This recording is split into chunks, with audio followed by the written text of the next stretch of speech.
America દેશમાં જ્યારે light વહી જાય ને એટલે એ સૌથી પહેલાં છે ને વીજળી વિભાગમાં ફોન કરે કે કી કારણસર લાઇટ ગઈ છે અને ક્યારે લાઇટ પાછી આવશે. અને જાપાન દેશમાં જો લાઇટ વહી જાય ને એટલે એ સૌથી પહેલાં જે એના લાઇટના ફ્યુચ હોય ને બધા એ ચેક કરી લે કે એમાં કાંઈ પ્રોબ્લેમ નથી ને, અને પછી વીજળી વિભાગમાં ફોન કરે કે કી કારણસર લાઇટ ગઈ છે.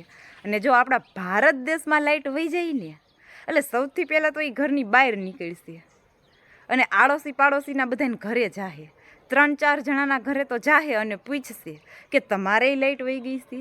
અને શેરીમાં 2-3 જણા એવું કહે ને કે હા અમારેય લાઇટ વહી ગઈ છે, ત્યારે એ ઘરે આવીને ચેનની સાસ લે. હાઈસ મને તો એમ થયું કે અમારે એકને જ લાઇટ વહી ગઈ છે તો, પણ આ તો શેરીવાળા બધાયને લાઇટ વહી ગઈ છે.